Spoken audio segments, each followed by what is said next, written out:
Hello बच्चों, welcome to school of humanities. और आज की क्लास में हम पढ़ने वाले हैं पावर शेयरिंग। सिविक्स का पहला चैप्टर है, इंटरेस्टिंग चैप्टर है। लेकिन मैं आपको ना ये छोटा चैप्टर भी है, बट मैं इस चैप्टर को क्या करने वाला हूँ, 3 पार्ट्स में पढ़ाने वाला हूँ, क्योंकि ये मैं ऑलरेडी एक डिटेल वीडियो बना रहा हूँ। अगर जब शॉर्ट वीडियोज़ का समय आएगा तो मैं बिल्कुल उसके लिए शॉर्ट वीडियोज़ भी बनाऊँगा। ठीक है।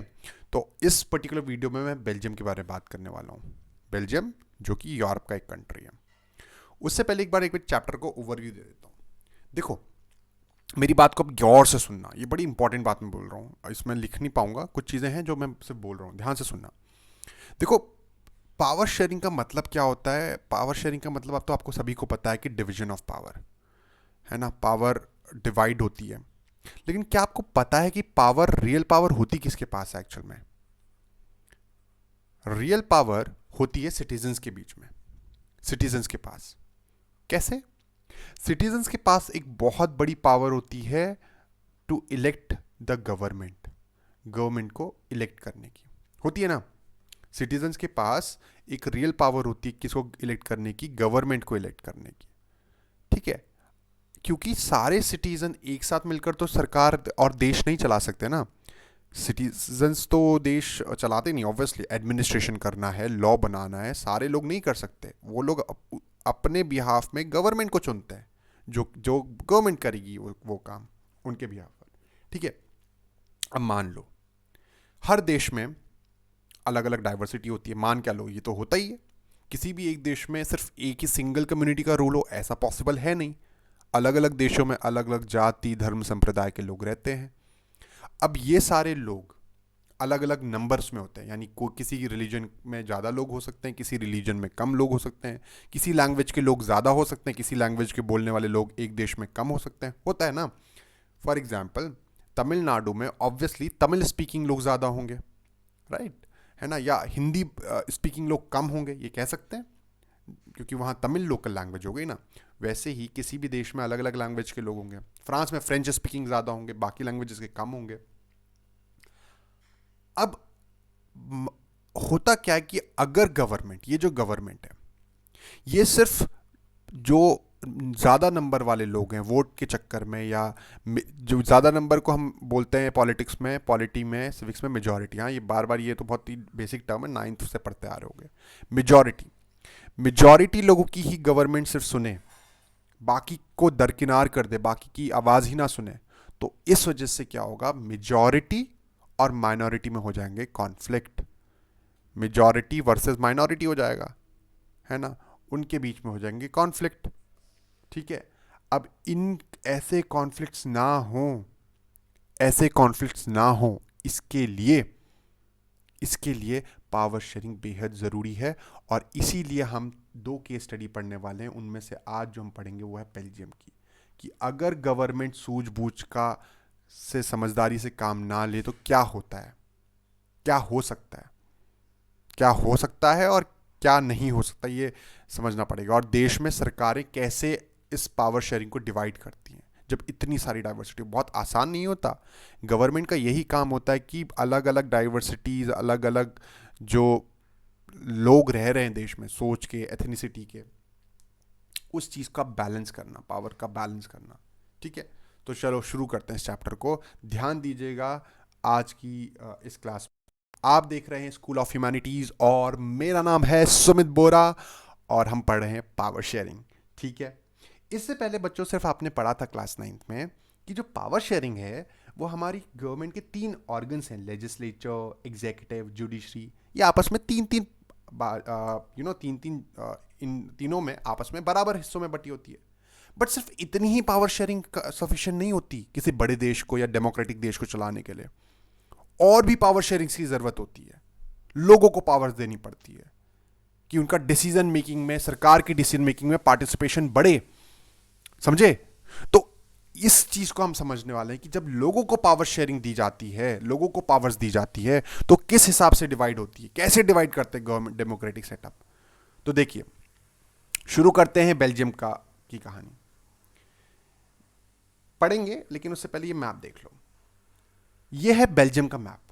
बेल्जियम एक यूरोप की कंट्री है, मोनार्की काइंड ऑफ, वहाँ पर पार्लियामेंट्री मोनार्की कह सकते हैं वहाँ पर है। और यहाँ पर इसका जो अगर एरिया देखोगे तो हरियाणा से छोटा है बेल्जियम, हरियाणा से छोटा नहीं, आई मीन हरियाणा के बराबर का ही है एरिया। एक मिनट मैं डाउट कन्फर्म कर लेता हूँ, ऊपर भूल गया हूँ इस चीज़ को। Smaller in area than the state of Haryana, Belgium is smaller in state of Haryana than the state of Haryana, ठीक है। इसकी बॉर्डर्स किस किस के साथ हैं? आसपास के यूरोपियन कंट्रीज के साथ, France, Netherlands, Germany and Luxembourg, ठीक। ये 4 एरियाज के साथ, कंट्रीज के साथ इसकी बॉर्डर है। इसकी पॉपुलेशन लगभग 1 करोड़ के आसपास है, 1 करोड़ से थोड़ा ज्यादा ही है, लेकिन हरियाणा से जस्ट हाफ है, ठीक है। हरियाणा की तो बल्कि अभी 2024 में पॉपुलेशन बढ़ी गई है, लगभग शायद 2.7 करोड़ लगभग हो गई आई थिंक, ठीक है। तो ये है इसका, हरियाणा के जस्ट हाफ पॉपुलेशन है। बेल्जियम हरियाणा से स्मॉलर है साइज में। फ्रांस, नेदरलैंड, जर्मनी और लग्जमबर्ग से इसकी बॉर्डर है और पॉपुलेशन हाफ है। ये ऐसा क्यों बता रहे हैं हम? ये इसलिए बता रहे हैं ताकि आपको एक आइडिया लग जाए कि भैया बेल्जियम में कितना क्या डाइवर्सिटी हो सकती है, किस तरीके से वो कंट्री का ज्योग्राफी है। लेकिन इस कंट्री का जो एथनिक कंपोजिशन है, यानी वहां पर रहने वाली जो सोशल डाइवर्सिटीज हैं, जाति, धर्म, लैंग्वेज, भाषा के जो लोग हैं, वो थोड़ा सा कॉम्प्लेक्स है। कैसे? बेल्जियम, इसको मैप से समझना बहुत बेहतर हो जाएगा। बेल्जियम 2 पार्ट्स में डिवाइडेड है। ये जो ऊपर का नॉर्थ वाला जो पार्ट है, ये एन फॉर नॉर्थ, नीचे साउथ, ये नॉर्थ वाला जो पार्ट है येलो कलर का, इसको बोलते हैं फ्लेमिश रीजन। और ये जो नीचे वाला रीजन दिख रहा है, इसको बोलते हैं वलोनिया रीजन या वलून रीजन। अब कॉम्प्लेक्सिटी क्या है देखो, फ्लेमिश रीजन में फ्रेंच लोग रहते हैं, फ्रेंच स्पीकिंग, सॉरी उल्टा लिख दिया। फ्लेमिश रीजन में डच स्पीकिंग लोग रहते हैं। डच कहां की भाषा होती है भाई लोग? डच होती है नेदरलैंड्स की भाषा, ठीक है। और वलोनिया रीजन में रहते हैं फ्रेंच स्पीकिंग। कौन लोग रहते हैं? फ्रेंच स्पीकिंग, ठीक है। 40% फ्रेंच स्पीकिंग है और 59 या लगभग 60% बोल सकते हो डच स्पीकिंग है, ठीक है। तो फ्लेमिश रीजन में डच स्पीकिंग लोग रहते हैं, नेदरलैंड्स की भाषा होती है डच, ठीक है, ये क्लियर होना चाहिए। और वलोनिया रीजन में फ्रेंच स्पीकिंग लोग रहते हैं, 40% लोग रहते हैं, ठीक है। इसके अलावा एक छोटा सा एरिया है जो लगभग 1% लोग हैं जर्मन स्पीकिंग, यानी पूरे देश में आप कह सकते हैं 3 मेजर भाषा हैं, फ्लेमिश, डच, फ्रेंच, जर्मन, ठीक है। डच, फ्रेंच और जर्मन ये 3 मेजर भाषा हैं देश में, उसमें से डच और फ्रेंच का मेजॉरिटी है। इसके बाद ये छोटा सा जो देख रहे हैं आप, छोटा सा आइलैंड जैसा, ये एक्चुअली है बेल्जियम की कैपिटल ब्रसेल्स। और ब्रसेल्स में थोड़ी सी जो एथनिसिटी है या डेमोग्राफिक्स है वो थोड़ा डिफरेंट है। कैसे? पूरे देश में अगर आप देखोगे तो डच स्पीकिंग मेजॉरिटी में 59% है, और फ्रेंच स्पीकिंग माइनॉरिटी में है 40%, और जर्मन स्पीकिंग भी, तो जर्मन स्पीकिंग तो बहुत ही इनसिग्निफिकेंट नंबर है। लेकिन ब्रसेल्स में उल्टा है, यानी 80% लोग फ्रेंच बोलते हैं ब्रसेल्स के अंदर, और सिर्फ 20% लोग डच बोलते हैं। Total opposite. कंफ्यूज तो नहीं हो गए? दोबारा सुन लो। ये ऊपर वाला रीजन है फ्लेमिश रीजन, ये नीचे वाला रीजन है कौन सा? वलोनिया रीजन, या वलोनिया भी कहते हैं, वलून रीजन भी कहते हैं। स्टेट, जैसे हमारे यहाँ स्टेट होता है वैसे ही स्टेट्स हैं, ये रीजन बना रखा है। वलोनिया में जो मेजॉरिटी लोग हैं, मैक्सिमम लोग हैं, वो बोलते हैं फ्रेंच, और फ्लेमिश में जो बोलते हैं डच, नेदरलैंड्स की भाषा को डच बोलते हैं। अब इनका जो नंबर है पूरे देश में वो 59% है, और इनका नंबर फ्रेंच का जो नंबर है पूरे देश में दैट इज ऑलमोस्ट कितना 40%, ठीक है। ब्रसेल्स में इसका अपोजिट है। ब्रसेल्स में डच स्पीकिंग कितने हैं? 20% है मात्र, और फ्रेंच स्पीकिंग 80% है। तो ऐसी कॉम्प्लेक्सिटी है कि भैया अगर आप फ्रेंच वालों की सुनोगे, सिर्फ फ्रेंच स्पीकिंग वालों की सुनोगे ब्रसेल्स के अंदर, तो पूरे देश में तो भैया डच लोग मेजॉरिटी में हैं, वो लोग आवाज़ उठा सकते हैं। क्योंकि देखो कैपिटल सिटी में गवर्नमेंट रहती है, सेंट्रल गवर्नमेंट बनती है, वो सेंट्रल गवर्नमेंट पूरे देश को चलाएगी, है ना। तो अगर मान लो, चलो मान लेते हैं, अगर सिर्फ और सिर्फ सारी पॉलिसीज जो कंट्री की गवर्नमेंट है, बेल्जियम की गवर्नमेंट है, वो अगर सारी पॉलिसीज सिर्फ और सिर्फ डच स्पीकिंग वालों के हिसाब से चलाए, तो दंगे हो जाएंगे ब्रसल्स के अंदर, क्योंकि ब्रसल्स में डच लोग सिर्फ मात्र 20% लोग हैं, राइट। चलो ठीक है, अगर सिर्फ ब्रसल्स के हिसाब से पॉलिसी बनाए कि भैया चलो 80% लोग हैं, तो दंगे हो जाएंगे पूरे बाकी के देश में। और उसके साथ साथ ये 1% जर्मन्स भी हैं, इनकी भी सुननी है। तो ऐसे केस में बेल्जियम की गवर्नमेंट कैसे डेमोक्रेटिक सेटअप करे, क्या करे कि इनके बीच में जो पावर शेयरिंग है वो प्रॉपरली और इक्वली हो जाए, यही हमें इस चैप्टर में पढ़ना है, और यही हम समझेंगे भी कि बेल्जियम ने आखिर करा क्या। तो देखो, अगर आप देखोगे, वापस से मैं जाता हूं कि 59% people live in Flemish region, जो ऊपर वाला फ्लेमिश रीजन येलो कलर का था, they speak Dutch. 40% people live in Wallonia region and speak French. पूरे देश के 40% लोग वलोनिया रीजन में रहते हैं और फ्रेंच बोलते हैं। 1% रिमेनिंग जर्मन बोलते हैं। लेकिन कैपिटल सिटी ब्रसल्स में टोटल अपोजिट है, 80% लोग फ्रेंच बोलते हैं, 20% लोग डच बोलते हैं। ये एक प्रॉब्लम थी, लैंग्वेज की प्रॉब्लम। दूसरी प्रॉब्लम क्या थी, एक प्रॉब्लम ये भी थी बेल्जियम में कि जो वहाँ पर माइनॉरिटी थी फ्रेंच स्पीकिंग, वो हमेशा से रिच रहे और पावरफुल रहे। रिच रहे क्योंकि भाई पैसा था तो पावर भी थी। लेकिन डच स्पीकिंग लोग ना इतने रिच थे नहीं, तो उनको एक काइंड ऑफ ना उनकी और फ्रेंच की हमेशा से इस वजह से तनतना रही कि भैया हम तो मेजॉरिटी में, हम अमीर नहीं हैं, हम इतने पावरफुल नहीं हैं, जबकि फ्रेंच लोग माइनॉरिटी में होने की वजह से तब भी पावरफुल थे। तो 1950 और 1960s के बीच में डच और फ्रेंच के बीच में हमें बहुत ज़्यादा टेंशन का टाइम हो गया था, जब ये था कि ब्रसल्स में एक्चुअली कि गवर्नमेंट का मेजर डोमिनेंस किसका होना चाहिए ब्रसल्स के अंदर। ब्रसल्स के अंदर कौन डोमिनेट करेगा? डच लोग डोमिनेट कर नहीं सकते ब्रसल्स में, क्योंकि उनका मात्र 20% है। लेकिन डच को करने ही नहीं दिया गया, तो पूरे देश में दंगे हो जाएंगे। और फ्रेंच लोग कर नहीं सकते ब्रसल्स के अंदर में, भले ही उनका 80% है, क्योंकि अगर फ्रेंच लोग पूरे देश में सिर्फ कितने हैं, 40% है। देखो ना, पूरे देश में मात्र 40% है। भले ही ब्रसल्स में अगर फ्रेंच लोग डोमिनेट करने की कोशिश करते हैं, फिर दंगे हो जाएंगे, डच लोग वहां दंगे कर देंगे देश में।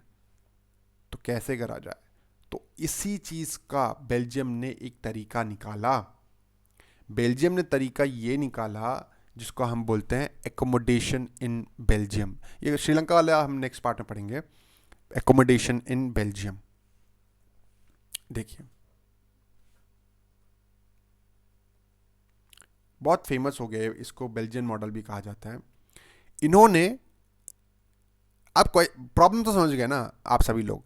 इन्होंने क्या करा, एक तरीके से इन्होंने एक नई तरीके की सरकार बनाई। 3 तरीके की सरकार बना दी एक देश में। एक थी सेंट्रल गवर्नमेंट, जो कि मेन गवर्नमेंट है भैया पूरे देश को चलाने वाली। दूसरी थी रीजनल गवर्नमेंट, जो कि जैसे कि वलोनिया की अलग गवर्नमेंट और आपके फ्लेमिश रीजन की अलग गवर्नमेंट। और तीसरी गवर्नमेंट हमारे इंडिया में इसको लोकल गवर्नमेंट कहते हैं, लोकल गवर्नमेंट होती है, लेकिन वहां पर लोकल गवर्नमेंट नहीं थी, वहां पर थी कम्युनिटी गवर्नमेंट। 3 तरह की गवर्नमेंट बनाई, ठीक है। 3 भी नहीं मैं कहूँगा, शायद एक्चुअली 4 तरह की गवर्नमेंट बनाई।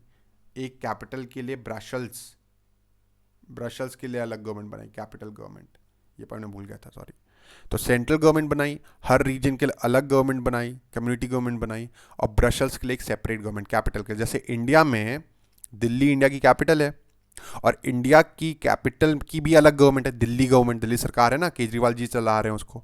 वैसे ही बेल्जियम की जो गवर्नमेंट थी, वहां पर भी बेल्जियम में भी ब्रसल्स के लिए अलग गवर्नमेंट बनाई गई, जिसको ब्रसल्स गवर्नमेंट बोला गया।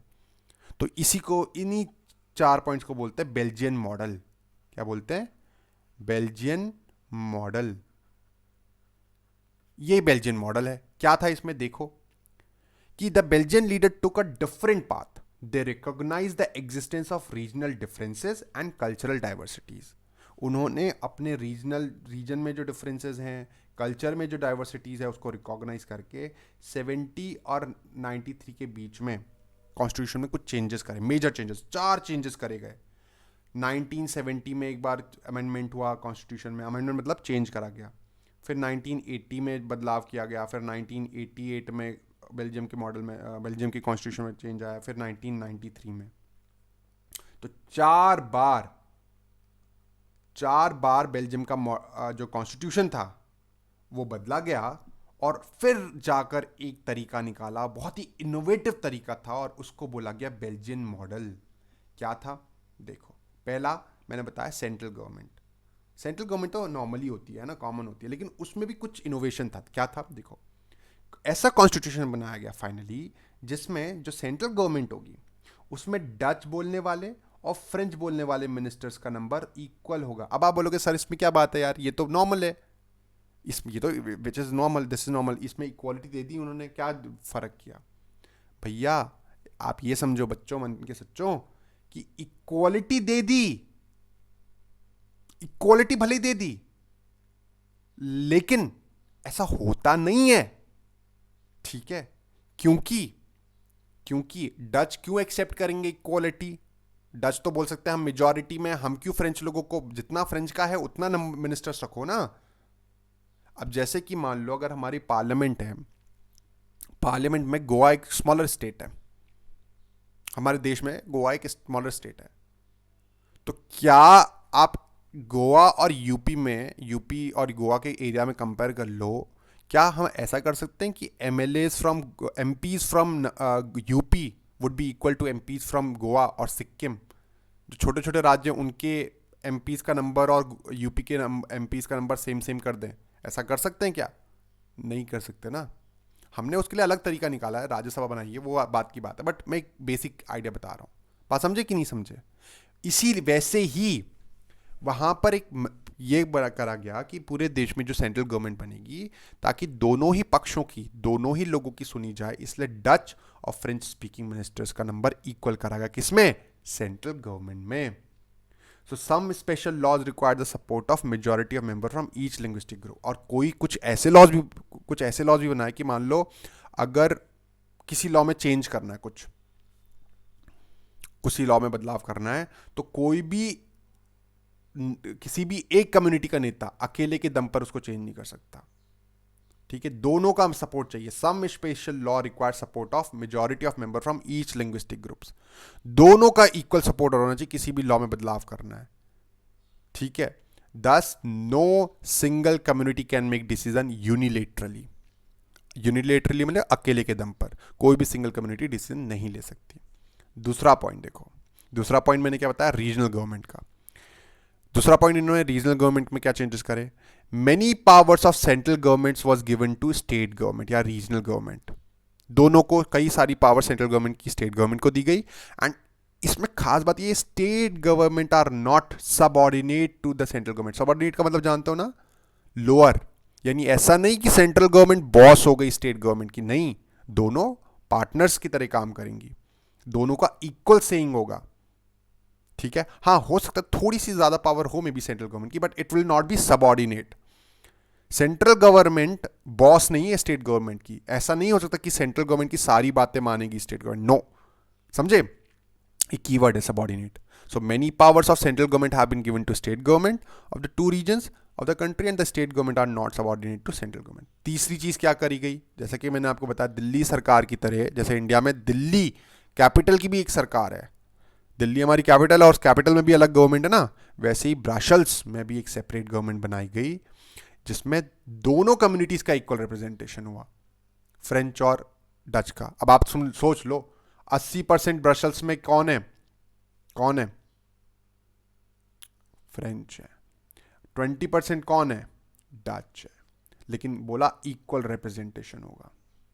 इसको छोड़ दो, ये हम लोग इक्वल रिप्रेजेंटेशन करेंगे, इस रेशियो को छोड़ दो, हम इक्वल रिप्रेजेंटेशन करेंगे। तो ये तो बड़ी आपस में अपने आप, अब ये बड़ी लाइन खतरनाक है।